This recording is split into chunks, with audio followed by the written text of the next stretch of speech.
The storage unit remained open behind me like a silent witness, its interior heavy with decades of hidden truth. Dust clung to my Oh, I clothes as I remember stepped that deeper summer inside, very well. and the faint scent of We old used to paper run and through the rusted rice metal hung in fields the until air. the sun The dimness disappeared. seemed to wrap itself around me, pressing quietly against my thoughts. My grandmother had lived a simple life on the surface, but here in the shadows of this forgotten unit, the true story of her past and the family's buried sins waited like a storm held behind a locked door. The investigative board at the back of the unit felt like the center of everything. A web of names, dates, locations, and symbols linked by strands of red string. My grandmother's name sat at the center, connected not by pride or authority, but by consequence. Every event circled back to her, to something she witnessed or endured, something the family never acknowledged. Her silence had never been weakness. It had been strategy. I approached the board slowly, scanning the rows of pinned pages. Newspaper clippings, photocopies of court filings, handwritten notes in that unfamiliar script. Some entries dated back further than I expected, long before I was born. Others were recent, from only a few years ago. She had added to this board over time, meticulously and patiently, as if she always knew this day would come. One line of strings connected directly to the cardboard box labeled with my father's name. I opened the box again and forced myself to look inside, reading through the documents more carefully. They revealed a timeline of financial choices that had quietly drained resources from certain relatives, including my grandmother. Some were legal, some questionable, some outright unethical. Still, she had never confronted him. I felt a prick of guilt as I set the papers aside. My father had passed away years before her. She could not confront a ghost. But maybe that was the point. Her plan was not about punishment, it was about truth. Truth she wanted the living to face. Another box held records of my aunt's actions, loans she never repaid, properties she manipulated into her name, heirlooms she claimed were gifts when they were stolen. The notebook's entries matched these details, as if someone watched and recorded every decision silently from behind the curtains.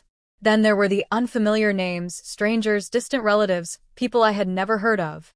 They had threads tied to them, too. Some threads led to tragedies, others to disappearances from family gatherings. Some threads led straight back to the deed of my grandmother's house. The deeper I looked, the clearer the truth became. She had been protecting someone for years, and exposing others at the same time, all through silence. But who was she protecting? I turned to the trunk in the corner, the one with the heavy latch. It was locked, but the key that opened the main lock felt like it might belong here as well. I inserted it carefully. This time, it didn't turn. The trunk would remain a mystery for now. Its secrets were meant for later. I closed it quietly and returned to the desk standing beside it, a small, fold-out table with a single drawer. I checked it, expecting it to be empty, but instead I found a stack of envelopes. They were yellowed with age, tied neatly with a string, each labeled with dates spanning nearly 20 years. Every envelope was sealed. I untied the string and held the stack in my hands. There were about 30 envelopes total, none addressed to anyone. They were unmarked except for the dates. The earliest dated back to the same year the notebook's first entries appeared. The latest had been sealed just months before her passing. Whatever these were, she had written them consistently, deliberately, and secretly. I opened the one at the top of the stack, not tearing it wildly, but slowly, carefully, knowing she had handled it with intention. Inside was a single sheet of paper, blank. No ink. No message. No impression of writing. At first, the emptiness frustrated me. But then I remembered the envelope she had left me, the one everyone mocked for being empty. The second blank slip hidden in her desk. The silence that spoke louder than words. Blank wasn't empty. Blank was deliberate. The blank letters stretched across 20 years. A timeline of quiet communication between past and present. A message meant only for someone who followed her path far enough to find them.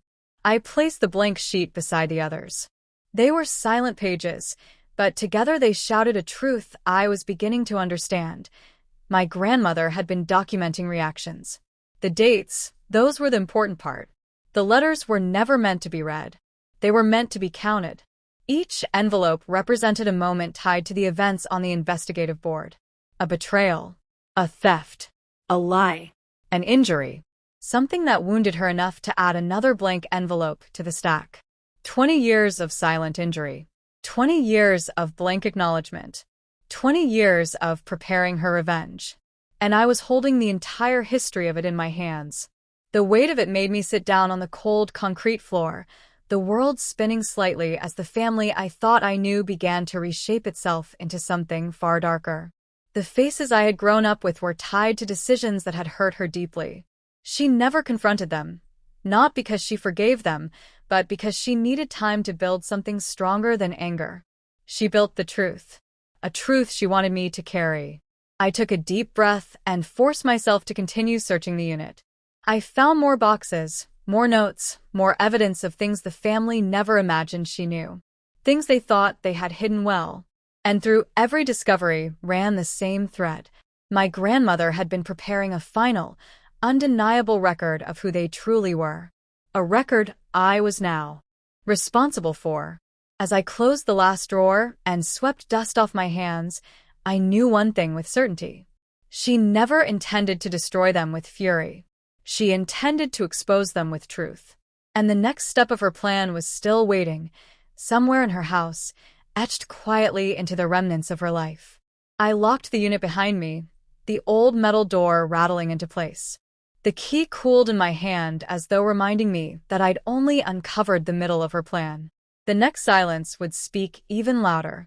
Morning arrived with a heaviness that felt stitched to the air, as if the house itself understood that something irreversible had been set in motion. The night had left my mind full of unanswered questions, and yet a strange calmness followed me as I prepared to return to my grandmother's house. The discoveries in the storage unit had shifted everything. The hidden board of connections, the evidence gathered over decades, the letters that revealed truths no family story had ever dared mention. Her silence had not been quiet at all. It had been deliberate. And somewhere inside her home was the next piece of her intention. The key had led to the storage unit. The blank papers had led to the realization that her revenge operated in silence. The photographs had built pathways toward people the family pretended never existed. Now another truth waited for me, and I felt myself being guided toward it as though she had mapped each step long before I ever took it. Her bedroom was untouched. The quilt lay smooth, the pillows perfectly arranged as if she might return at any moment. Sunlight streamed through the lace curtains, illuminating her desk with a warmth that contrasted sharply with the darkness of the secrets I had uncovered the night before. I approached it slowly, instinctively drawn toward the drawer I hadn't opened since the first visit.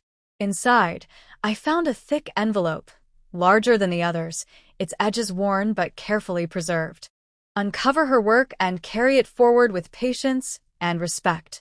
Only someone who had been attentive to every silent gesture, every blank page, every photograph could navigate her final instruction. She trusted me to see it through. The final section of the will contained instructions not just for exposure, but for confrontation. Certain relatives, she noted, had to be made aware of their actions directly. Others were to be presented with irrefutable proof in a way that would prevent further deception. She even included guidance for mediators, lawyers, friends, and witnesses to ensure the revelations could not be twisted or ignored. The thought of the confrontation made me shiver. This was not revenge born of anger. It was justice born of decades of patience and observation. My grandmother had waited her entire life for the right moment, and in her absence, she had passed that moment to me. I carefully folded the vellum and placed it back in the envelope. I understood now that her plan was not just to right wrongs, but to awaken accountability in the family. This was her way of teaching through consequence, through the quiet authority she had always held without anyone realizing it. It was a heavy responsibility, but I felt a clarity I had never known before. Her revenge was not mine to create. It was mine to complete. And completing it meant following her carefully constructed path, honoring the precision and subtlety she had built over decades. I spent the rest of the day organizing everything I had found: the The photographs, the notebooks, the documents, the envelopes, and the map she had created with strings and pins. Each piece fit together now in a narrative that was unmistakably hers. Her voice was in the silence, in the blank spaces, in the faint lines of the photographs, in the precise wording of the will. She had spoken without speaking, guided without guiding, and revealed without revealing. By the evening, I felt both the weight of responsibility and the quiet triumph of understanding. Her revenge, carefully orchestrated, would unfold exactly as she intended, not as a display of rage, but as a revelation of truth. For the first time, I truly understood my grandmother. She had lived quietly, observed patiently, and acted deliberately. She had taught me through silence and mystery. And now, even in death, she had entrusted me with the final act of her life's work. I closed the envelope, set it on the desk, and stepped back.